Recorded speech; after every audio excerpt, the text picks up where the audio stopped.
Welcome Home, a podcast for veterans, about veterans by veterans, is a project of Willing Warriors and the Warrior Retreat at Bull Run.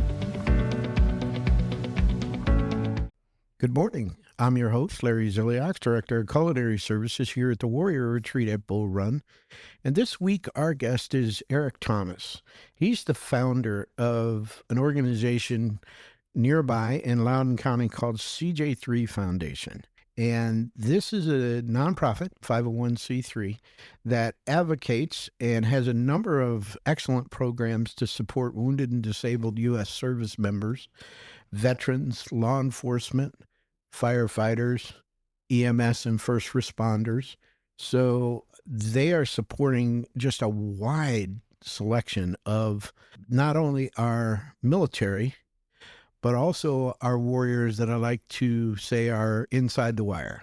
Eric, welcome to the podcast. Larry, I appreciate you having me. Great to be here. I wish our listeners could see, but he brought his service dog with him, Havoc, which is just a sweet dog. He's just chilling out right now.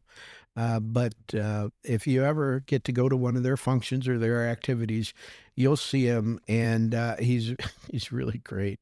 Let me ask you a question I ask a lot of my guests is, why would you join the Army and not the Air Force? So that's an easy question. So I grew up an obstinate teenager in Norfolk, Virginia, home of the Navy. So they were running around wearing bell bottoms, and I knew that I wanted to join, and the first thing I went up to was, it happened to be an Army recruiter, and it wasn't Navy. And so at the time, I just needed to do anything not Navy because my father was Navy, and my father-in-law was Navy, and I had to do something different. And I grew up watching Army movies, so that's just where I went. Didn't know anything about anything, but that's where I went. When did you go in? 1996. Okay. And what was your MOS? What did you do? I started out as a 19 Delta Cavalry Scout. I basically went to the recruiter and said, I want to do fun, cool things, drive neat vehicles, and shoot a lot of weapons. And they smiled and said, "We got you, kid." And so they brought me in as that. Eventually, though, I realized this was before the wars were going on and all of that. I realized I needed an afterlife. And so I changed MOS as I became a 97 Bravo counterintelligence special agent. Okay. So you were... It's very rare, actually, that service members who are in those jobs start to think about, hey, I got to get out one day.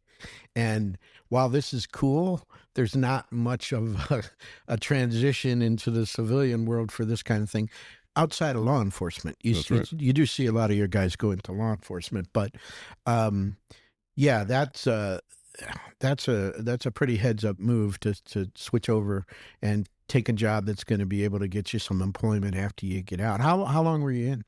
I did 11 and a half years. Unfortunately, I got out not on my own terms.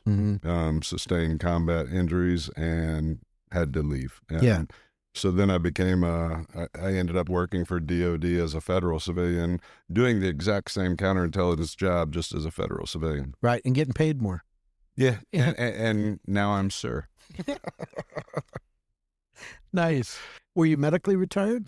I did not. So I was doing a different kind of job doing that. And so I got hurt, and I didn't tell a lot of people what was happening or what was going on because I thought I wanted to stay in, so I was fighting it. And so I left and then succumbed to my injuries, ended up with over 200 and some pieces of shrapnel out of my body, and I think we're at 16 surgeries or something like that. All right. So you have a VA disability? I do. I'm 100%. 100%. Yep. Good. Well, that's good. That gets you a tax-free housing here, Yep. Tax-free, one of the vehicles. Yep. Yeah, that's awesome. Well, you're a civilian government employee. I am. And then along comes 2020, which is the smack dab in the middle of pretty much COVID, right? And you decide, like, hey, I got nothing to do. Let me go start a nonprofit. I don't know about nothing to do. I had a lot to do. So I work for Department of Homeland Security. We were teleworking. We were, doing a lot of work from home, still having to go back and forth to DC once in a while, but not that often. And I found that as a senior in the government, I was becoming an unofficial advocate for veterans showing up and needing help. that were either taking care of themselves or didn't know where to find these services. So I found myself advocating for them already and doing that stuff.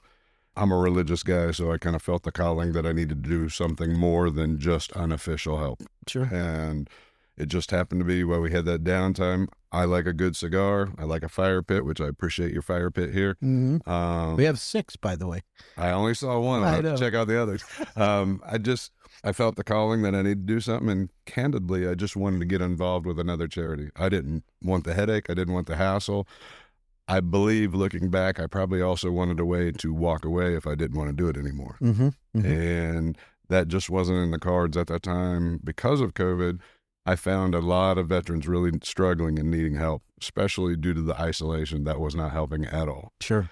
And it just came together, the right friends, right people, right connections, and people coming to me saying, we need to do something, we don't know what, and looking at me going, what are you going to do? Mm-hmm. And sitting in a cigar lounge in Leesburg, Virginia, we came up with the idea, let's start this thing. And from September, we became official and have been in a dead sprint since.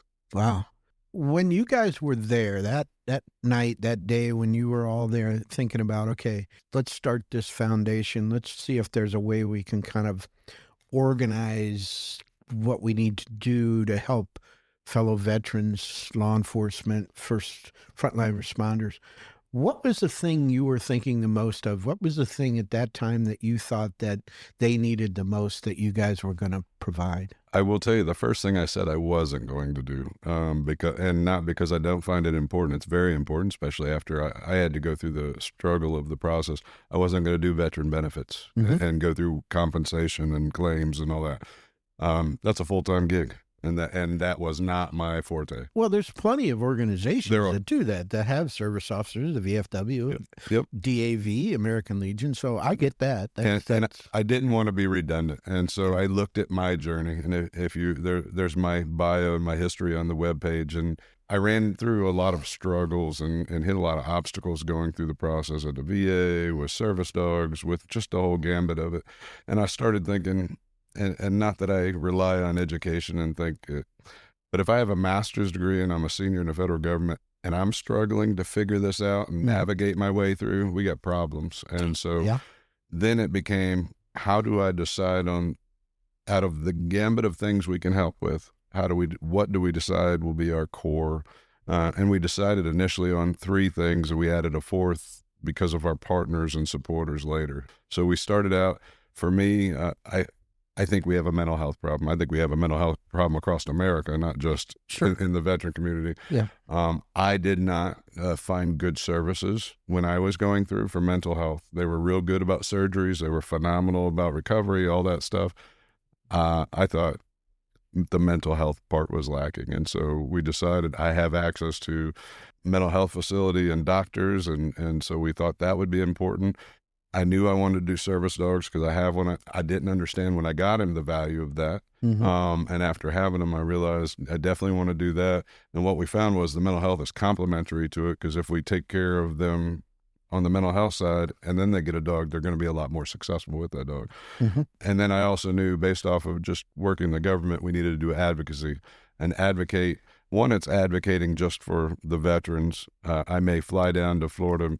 Maybe one of the guys that we gave a service dog to, for instance, he had a state job. The state of Florida threatened to fire him and wouldn't let him bring his service dog to work. And so I went down there. I got the media involved. I got the legislators involved, and we all advocated on behalf of the veteran, and he got his job and back pay and all that stuff. So it's advocating that way or changing policies to help those groups. Wow. And the reason that swath, veterans and first responders, and all, so I've been all of those. I started my life out as a firefighter and EMT. I've been a special agent. I've been, obviously I'm a disabled vet, and I found they all are underserved in many of the same ways, and they have many of the same issues. I think you made a point earlier. They're at war here. They didn't. The benefit I had is I got to get on a plane and fly 20 hours to go to war. Mm-hmm. And then, turn it on and then turn it off and come back home. They don't get to turn it off. They're in it every day. They live in it, and it's in their community. And so it was important to me. And my son's in the Army; he's an MP, so that it kind of comes full circle. Wow. So, do you guys provide services just Loudoun County, state of Virginia, nationwide? How does it work? So we're all over. So one thing I don't do is, you guys get a phenomenal facility, beautiful infrastructure. What I found in Loudoun County, it's an expensive area to be in. And so we found it's easier to have people and services than it is to have things. Mm-hmm. And so what it is, we're headquartered out of Leesburg, Virginia. I've got ambassadors in other states across the country. They're basically me in those other states that operate underneath our umbrella. And so we help folks out all across the nation. We get applications on our website if people want our mental health. They have to go through the mental health before we give them a service dog. Mm-hmm. We have a annual hunt that we do every year down in Georgia. We got people that sign up for us to take them down there for that. I guess it is a good time. So going through the 4 things we do, it's a CJ3 advocacy, CJ3 mental health and wellness, CJ3 service dogs. The last one that we added later was the CJ3 field ops, and that's just kind of an all-encompassing, get outside, get your a place to get your adrenaline up in a safe environment.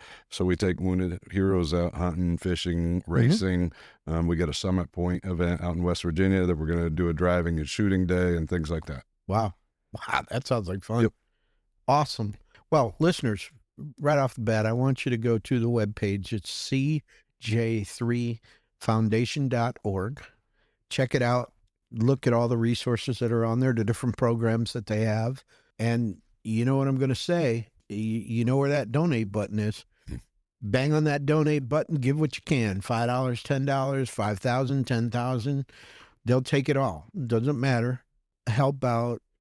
They have some amazing programs. Service dogs really is one that I really wanted to talk about, because I just did an episode with Chris Beatty from Semper Canine. Yep. And there's a lot of organizations out there, groups that claim to train service dogs, and they don't do a good job, and they try to charge money. And so if you would, since you guys focus in on providing service dogs that are actually going to help the veteran, if you would talk a little bit about what is the best way for a veteran to think about, do I need a service dog, or how should I go about getting one? Because I think it's really important. What I don't want is for them to just spend some money with the first organization that they come up against, thinking that's, well, I need to get a dog right away. What have you found is the best way for veterans to think about that whole process? Larry, I think the easiest way, because I don't want to call anybody out, right? I appreciate the fact there's services out there, but not all services are created equal when it comes to it. And so I'll talk about our process, because I think that'll explore kind of the why. I'll be able to talk about the why it's important. Yeah. One, we don't charge for our service dogs. Our service dogs are free to the people that need them. I told you we require our folks to go through the mental health and wellness facility, because I will tell you, I get calls all the time from wounded vets and regular veterans, and I want a dog. Well, great. There's a pound right down the street. Go pick it out. Any dog you want, and you can go get a dog. Well, it's, I need it for emotional support. Well, I don't do emotional support dogs. Sure. I do service dogs, right? There's a big difference. A service dog actually helps you with a physical disability. Right. That may be PTSD, but it helps you with a physical disability. So we require our veterans to go through our mental health and wellness. And in that process, we focus on gut health, on brain, on your back, and your spine, and we have social workers. We have all that. Bottom line is we figure mind, body, spirit. If we can take care of all that and kind of get you to a norm, then you're going to be more successful with the dog. So, and then that helps us screen out folks as well, because then we utilize the doctors to help to screen, do they need a service dog? Because I can look at somebody and go, yeah, I think they do or don't, and what do I know? I've met you for 10, 20 minutes, right? So they go through that process for a week. The doctors really get to know them. And then I get to know after they go through them, then I really invest my time in them if they still want a dog, and we have conversations, and I get them around Havoc and start showing them and then that helps me learn who they are, what they are. And the reason why is I don't just have an OML where next dog goes to the next veteran. We pair veterans up by lifestyle, by personality, by all that of what would they best pair with. Not So for the folks that can't see, Havoc is a Belgian Malinois. We basically call them fur missiles. And not every veteran needs a fur missile, and it wouldn't fit their lifestyle. Well, it could be a lot for a veteran with mobility issues to try and handle. So, well, with the amount of exercise they require, the go, and so maybe they need a lab. Maybe they like to hunt and fish, and so a lab, maybe a golden retriever. We did a giant schnauzer for a special forces guy that he wanted a dog that had a personality like a Belgian Malinois, but his kids were allergic to dogs. And so we did some research and went, well, back in Germany, they used to use these as police dogs so they can still hit and do all that stuff and compete. But they're hypoallergenic. Nice. So bottom line is we don't just get a dog and put a veteran and go, here's your dog and peace out. Take it or leave it. We pair them up and that's a whole process and it's costly. That's a long process. So going back to your point, what I highly recommend is don't be in a rush to get a dog. I would question most folks that I know that do dogs in this area of what we do. They've got a waiting list, but they have a waiting list for a reason, and it's a good reason. If you're rushing the process, I'd question the process. Because if they just have dogs at the ready, were they trained for you? Because when we get our dogs, one, you don't get a service dog until they're 1.5 to 2 years old with us, and so we get our dogs from overseas. They're getting trained from day one. We don't retrain dogs. We don't get dogs from the kennel and then train them. They are bred to be trained. That's what they are. And when we find that they're ready to enter this, then we bring them from overseas. They go to either our kennel in Illinois or our kennel in Georgia. Now, I told you I don't own a bunch of places and a bunch of facilities. Sure. I partner with facilities that they're a part of the foundation. So I partner with professional kennels that do this for law enforcement, do it for military, do it for the federal government. They're already running professional kennels. Why would I recreate what they've done their entire, as a livelihood? Sure. Because they can do it better than I can. Yeah. And so you also get that professional certification that goes with the dogs as well. So I say all that. There's just a lot of things to look for to walk away with the best dog you can.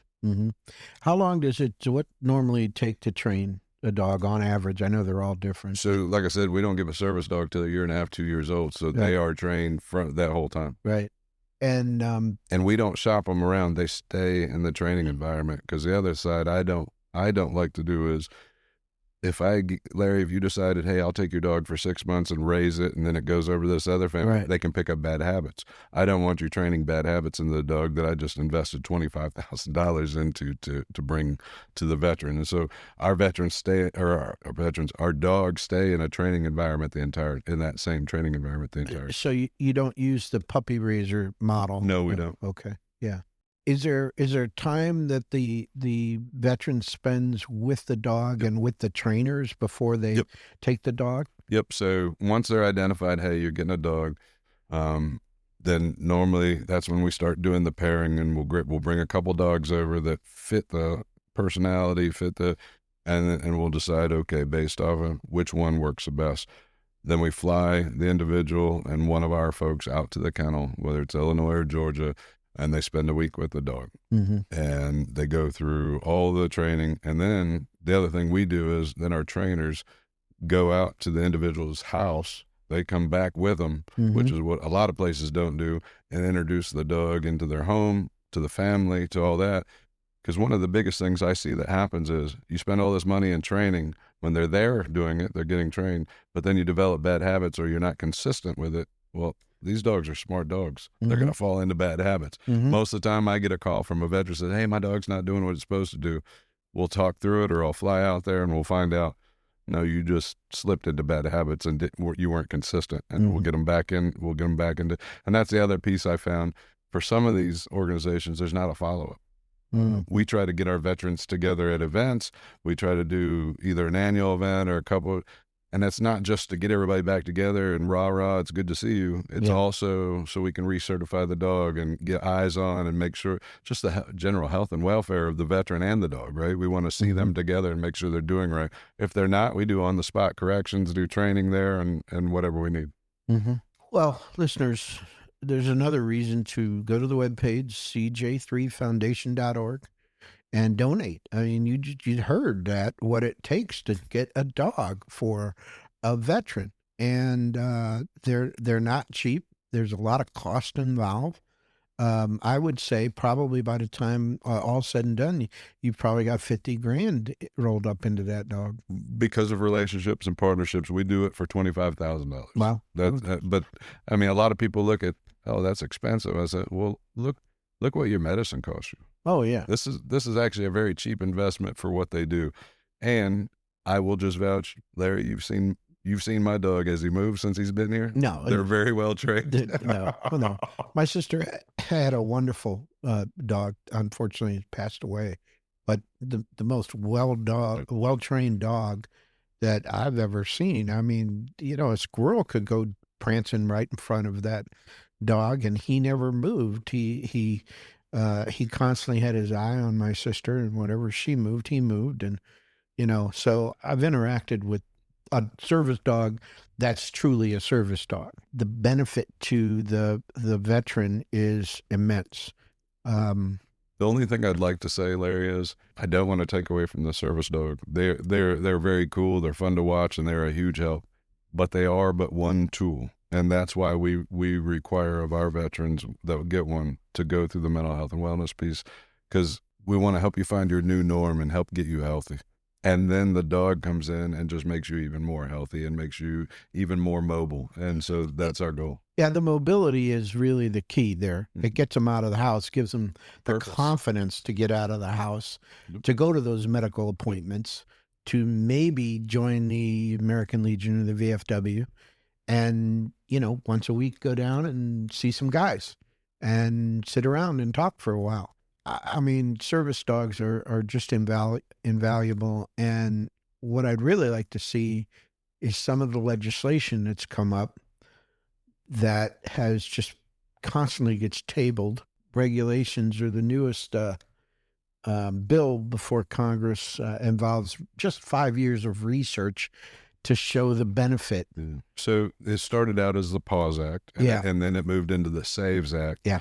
And I will tell you, there was a problem with the way the PAWS and SAVES Act was written initially, and that was because of the wording. Over half the service dog organizations across the United States were ineligible to be part of that program. And so that was one of the things we help advocate, along with a couple other groups, help advocate to get that changed. They've removed that verbiage. However, I'm still interested to see, because to your point, there's supposed to be a 5-year study. Mm-hmm. And for the listeners, the other thing it does is it provides, I think it was $20,000 or $25,000 from the VA to a service organization to provide a dog to a veteran. Because like the process I went through, they said, we think you need a dog. Prescribe me a dog. I said, well, what window do I get him at? Mm-hmm. They're like, yeah, we don't do that. You got to go find some organization to do it. Yeah. It's almost, it's the same model that they use when they're funding changes to a veteran's vehicle to make it, assisted driving capability and that kind of thing. But, and I have always thought that one of the biggest hurdles is that with the VA, anything that's service connected, they pay everything for. And I think that's really spooked them, for my hearing aids, because it's service connected. They send me tips, they send me batteries. If I need new ones, they give me new ones. I think they've always been a little bit leery of the idea that if we say you need a service dog, then do we have to buy food? Do we pay the vet bills? Do we get a new collar?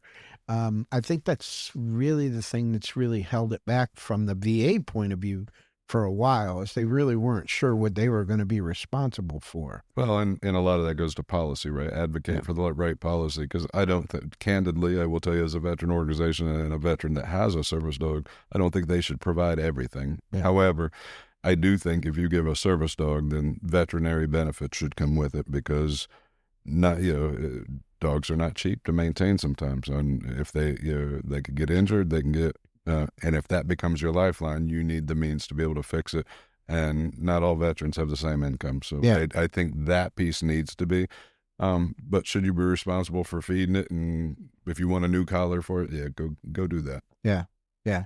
No, vet bills are expensive. Yes. I mean, almost as much as people bills, really. Can be. I will tell you, I recommend to a lot of our veterans, buy the pet insurance so you don't have to worry about it. Yeah. Where do you see the organization going in the next, say, 5 years? Larry, I'm afraid to answer that because, like I said, we've already added a piece. We didn't do the driving, shooting, hunting, fishing. We didn't do all that previous because of we had generous partners that came on board that fell in love with who we are and what we do. We had a weapons manufacturer come on board and say, "You're going to take veterans hunting. Here's $100,000 worth of weapons." I said, "I guess we're going to take veterans hunting." And we had opportunities and access for it. So my goal is always to stay within our means. You don't want to outgrow your capability or your effectiveness. And so we're inching along. However, you figure we just hit our 5-year mark a couple months ago. Yeah. I'd say we're doing okay. The big thing I'll tell you is our force is all volunteers. We don't get paid for what we do. Nobody, and I'm the director and founder. I don't get paid anything. My goal, I know I've had friends tell me you can't sustain that. My goal right now is to do it as long as I can, to keep it that way. I do not want to make money off the backs of. There's nothing wrong with getting compensated for it, but I also seen a bunch of organizations prosper off of it, and I think that's a problem. Yeah, there's a big difference there. Yes, big time. I mean, people work in the nonprofit community are underpaid for sure. Oh yes, absolutely. They could go to corporations and make a lot more money. They're just sort of, it's in their psyche, But yeah, you should be compensated because also people who start nonprofits tend to. It's the little things here and there they end up paying for out of their own pocket. All the time. Yeah. So that's got to stop. And I'll tell you a good way for that to stop is listeners go to the webpage, CJ3foundation.org, hit that donate button and give what you can. They've got some amazing programs going on. They really need your help. I mean, look, it's a tough time for everybody. We realize that. And listen, if you're in the Northern Virginia, D.C., Maryland area, and you're a furloughed employee or anything like that, we're not asking you to make a donation now. But you'll be back to work before you know it, and things will take a turn. And go to the webpage, remember the webpage, go back and make a donation when you can. Take that URL, that link, and send it to a buddy. Send it to somebody that you were in the service with. And say, hey, look at what they do. I know you were maybe thinking about getting a service dog. Why don't you give these folks a call and talk to them about it and say, well, I might need a service dog, or maybe I don't, They're there to help you, and they have some amazing programs. So again, visit the webpage, CJ3foundation.org. Eric, I can't thank you enough for coming by and sitting down and telling us all about the foundation. It's great. No, Larry, I applaud you for reaching out. To me, this is what's important. We're not in competition in this arena. It takes a village, right? And so I appreciate the fact that you're reaching out. We love to work with other veteran organizations. We love to work with other businesses and corporations. And I would highly recommend, if veterans are listening and there's anything, even if you don't want to sign up to go do one of our events or to look at our social media, come out and hang out with us. We do pop-up events at restaurants, at bars, just all over. We try to keep active. If nothing else, it's a good social place. Come see the dogs, come hang out with us. Would love to have you out and love to see you. How about volunteering for your organization? So we do have some volunteers. A lot of what that is coming to support our events. Since we don't have an infrastructure, sure, I don't require a lot of that. However, if you got skills, we can always use graphic folks. We can always use people that are savvy in this arena that have skills that can provide back. Otherwise, just being out there, wear our swag that shows the CJ3 Foundation information on your shirts, on a hat. I know you think it's just a T-shirt, it's just a hat. It's brand awareness. Yes, and it gives a talking opportunity to somebody that goes, hey, what's that? Yeah. And maybe you don't donate, but that other person does. Yeah, so there you are. Listeners, if you've got experience with web pages, give them a call. If you got experience in graphic design and like to put together flyers and things like that, give them a call. If you got fundraising experience and you're sitting around with nothing to do, give them a call. If you're not sure how to help, go to the webpage, hit the donate button. But definitely check them out. So, Eric, thanks again for coming. I really appreciate it. Thank you so much. It's been a pleasure. So, listeners, we'll have another episode next Monday morning at 0500. If you have any questions or suggestions, you can reach us at podcast@willingwarriors.org. You can find us on all the major podcast platforms. We're on YouTube and Wreaths Across America Radio. So, thanks for listening. The Welcome Home podcast is brought to you by Willing Warriors, a nonprofit organization serving active duty service members and veterans since 2012. To learn more, please visit our webpage at willingwarriors.org.